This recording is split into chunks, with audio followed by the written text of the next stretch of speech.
Back in the early 1900s, because of commercial hunting, many species of animals were almost wiped out, and the white-tailed deer was one of those in the United States. And what happened is the departments of natural resources in the states actually asked farmers to start raising white-tailed deer to replenish the wild population. And now we have them everywhere across the country, and they're flourishing in all states. This is Doug Roberts. He's raised some of the largest typical whitetails in North America. His farm produces the best hunting scents in the world. His life's quest is 200-inch typical whitetails. This is ConQuest 200.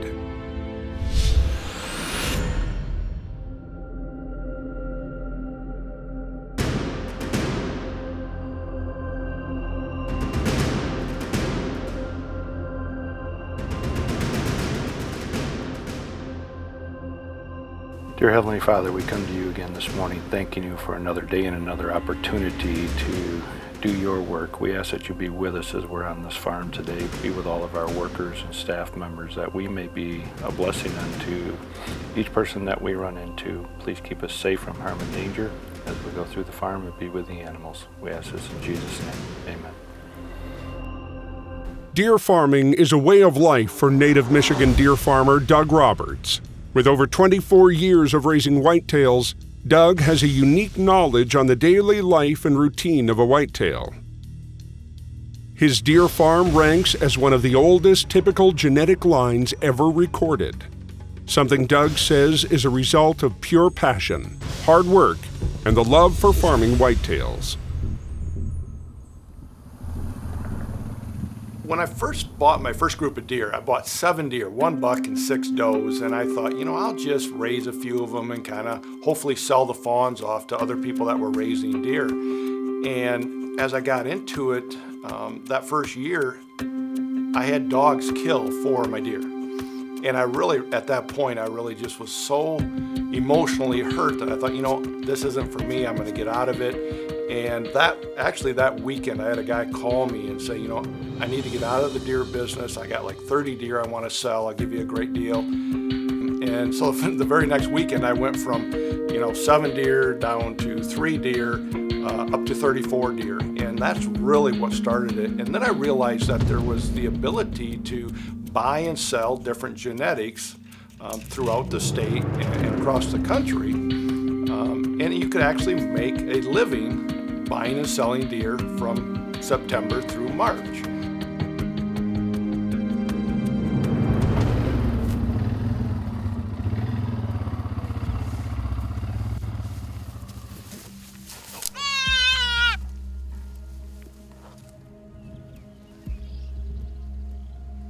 Little girl.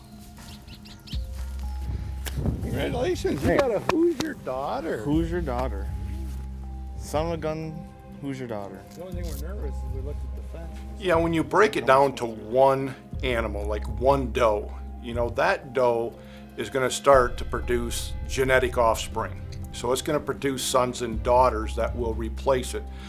That doe then will go into our scent collection program, and we will collect urines and different scents from that doe for a number of years, and then ultimately somebody is going to use her for meat. Oh, look at her.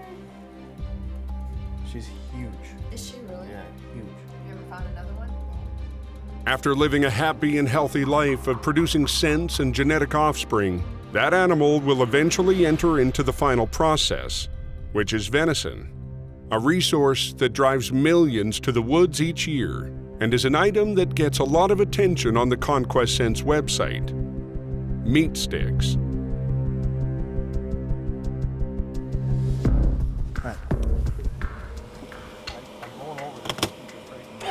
When you look at one deer on this farm and the potential it has of fulfilling so many different variations of enjoyment, number one, just being able to observe this deer and learn from it and watch it and care for it, to collecting scent from it so that hunters can enjoy the byproduct, the resource from this deer to enhance their hunting. And watching that deer's life cycle here, some live to an old age and some die young. You can tell on the workers' faces they have learned to love deer farming so much that they value every single deer and the potential that one deer has of fulfilling so many different types of enjoyment to so many people. Well, when you look at this farm and all of the different things that it does, it still all evolves around one thing, and that is the whitetail deer.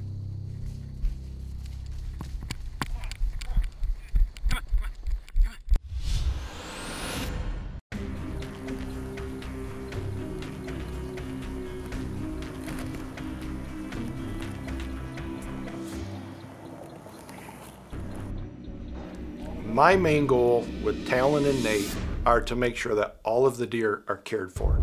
Food, water, health, fences. That is number one. And I need them to see everything the way I would see it so we can fix problems before they occur. Sorting deer in the handling facility can be an intense moment. Each person plays a vital role. The loud sounds only intensify the scenario. However, this system of handling creates a controlled environment so that each whitetail can be cared for. This drug is actually specifically made for cervids deer from Newport Labs, and so it took a while to get, but that's what we're giving them. And then also we're going to worm everybody, and that just cleans out the parasites in their system internally and externally. To run this operation with Doug and Karen Roberts is a crew of employees, all dedicated to the mission, to provide the whitetails with the best care possible, all while producing the best quality scents in the hunting industry.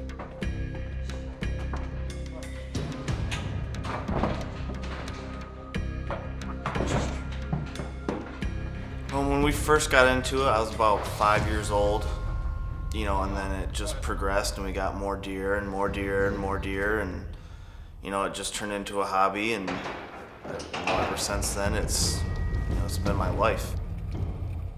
Talon has grown up his entire life around the whitetail, so his common sense knowledge, just that natural internal awareness of the whitetail has always been there, and you can see that in him.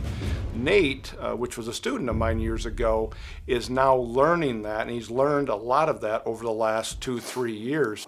That's what we found her in time to at least be able to salvage the meat out of her. It's just amazing how many deer do die from abnormalities. Injuries are the normal thing that we can see from the outside. Hit by a car, broken legs, but there's always things that happen internally also. Without a healthy herd, the rest of the business could suffer. A deer farmer's objective is to keep the deer alive and healthy. An old-timer once said, farmers want livestock, not dead stock. In the shipping department is a group of employees taking on the responsibility of customer care and support. Every product is hand-inspected for quality control, and every purchase, whether big or small, is handled with the same amount of care to ensure the best possible outcome. We got a special request. This gentleman order notes, please make sure my scents are fresh. Thanks. If you're coming off the floor daily and we're pouring it right then and shipping it right then, so it's probably still steaming. Right. Yeah. When I think about Michael, he's my go-to man. He's the Swiss Army knife of my company. There is nothing this man won't do. Customer service still goes back to the treat others as you'd want to be treated, and that's a big mission for us. And it's not hard to do because it's at the character of our heart, and Michael definitely represents the character of our heart.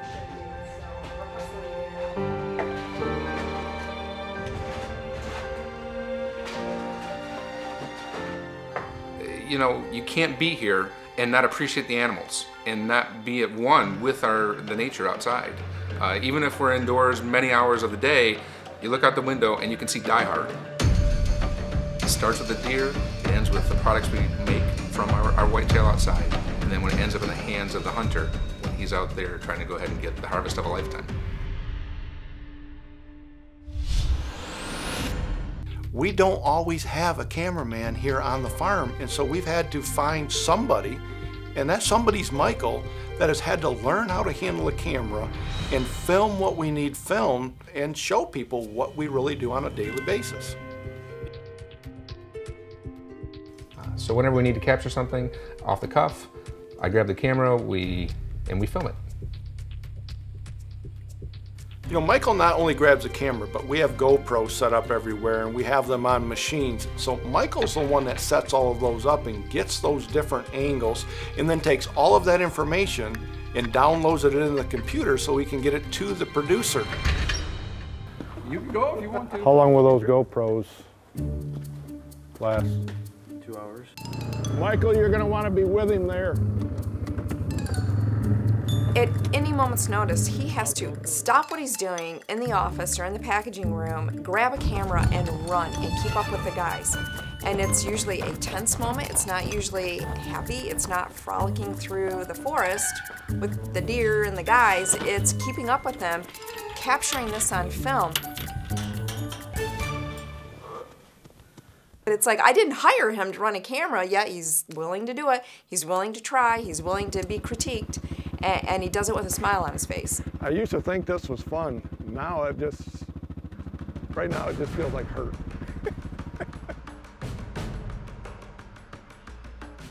Was that on? Yes, it is. It is. Okay, can we chain that gate shut so our doors don't? I was gonna say we should chain the gate. It was a moment of Well, silence. you know, even though you're a cameraman, you can chain a gate. So we're in pen 5 again. We're in pen 5. Pretty sure my doe had fawns, so we're gonna try to find them real quick. Hopefully we can get a hold of them and see exactly what they are. We've had problems in the past with fawns getting caught in the mud and actually dying. So we fenced it off, and of course the ground's soft enough that the posts keep giving in. And so we're always monitoring. We actually put some smaller chicken fence around the bottom thinking it would stop it, but it looks like now they're going up over that even, getting in there.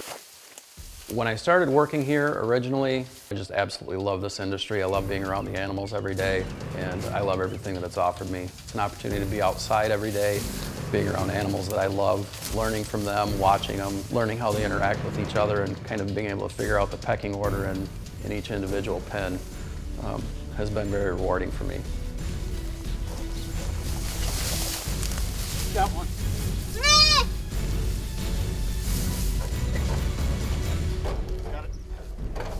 I tell my friends that I work at ConQuest Sense. I work on a deer farm, and I have the best job ever. I love the office job because it's something that I've done before and it's something that I know and I went to school for, but I love the animal part of it and being with the deer and being outside.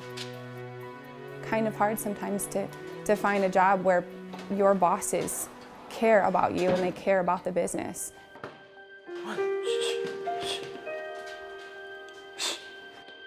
In one way or another, everyone that is employed at ConQuest gets to work with the Whitetails. You know, Brooke came along within the last year. She's a newbie, and we've actually been pretty decent to her. We haven't had her do a smell test and stuck a stick up her nose and made her smell Evercalm the rest of the day. But she's blended in well with the practical jokes and the hard work.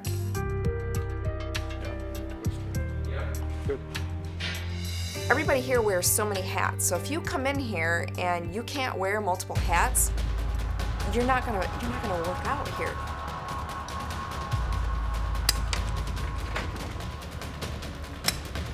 Doug made me clip the hooves. Yeah, he made me get down there and clip them, and I got kicked. You broke the blood vessel. I did, and my knuckle, and it was all bruised, all the way up my finger. It was awesome. Hold on. Don't let that top down. Yep. Come on, bench.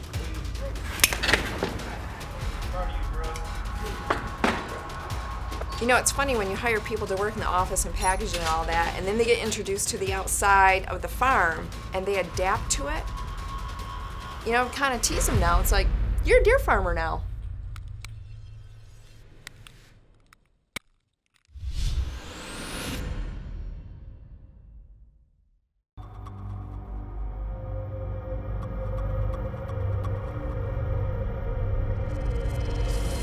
work with livestock, everything is used. And it's not out of, you know, a corporate-minded, every penny-pinching sense of the word, but when you're a farmer, you use everything.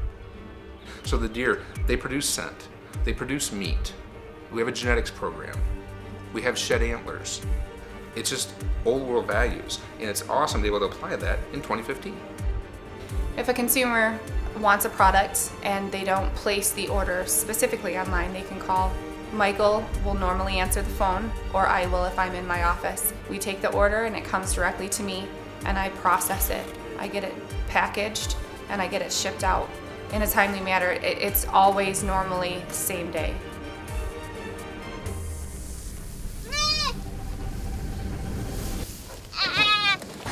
Thank God we found both of them, though. It was good eyes. On occasion, we'll run into a deer that appears to be injured or sick, so at that point, the day will have to change just a little bit because that animal is going to take precedent over everything else that we have to do. We had a doe out here last year that lived till 22 years old. You know, you don't ever see that in the wild, and it was neat because she's almost as old as me. It's weird to think that a deer can live that long.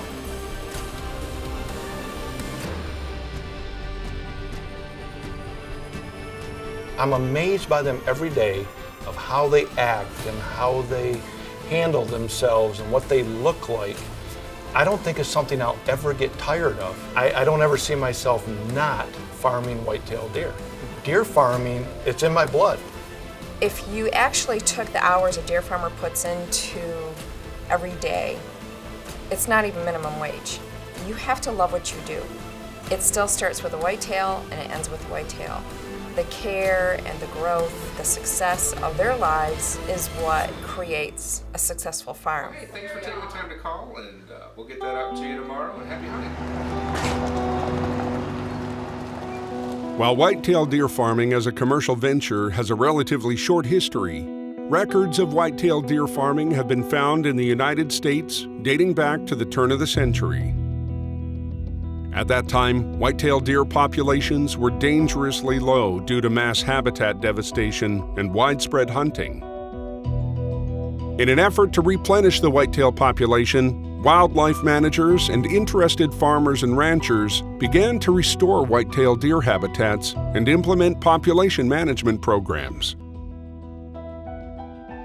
Today, whitetail deer management has grown considerably, with deer operations focused on producing quality animals.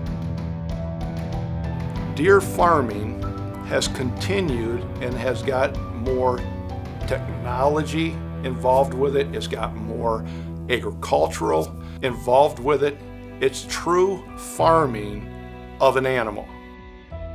But the whitetail deer is the most emotionally charged animal because everybody, no matter what your age, no matter what your beliefs on hunting or non-hunting, everyone loves the whitetail deer. We pride ourselves in the fact that we want to put a product out there for that hunter that we would want. And the success of that hunter still goes back to the whitetail deer. The beginning of the day and at the end of the day, it all comes back to the whitetail deer, from our collecting and our packaging to our advertising, right to the hunter having it in his hand and that deer coming in on that scent. It's just real stuff. There's no big gimmick, there's no big hype. And I truly believe it took a deer farmer to simplify deer scent. It doesn't have to have a great big title. It doesn't have to have a wow package. It just has to be real. And it has to come from real people that are passionate about what they do. Look at how calm she is. Wow. Holy smokes. Like she's bottle fed or something. Yep. On ConQuest Deer Farm, daily life continues. The main focus is to supply the demand of deer scents to the major box stores, all while maintaining the health of each animal on a daily schedule. And every purchase, whether big or small, is handled with the same amount of care to ensure the best possible outcome.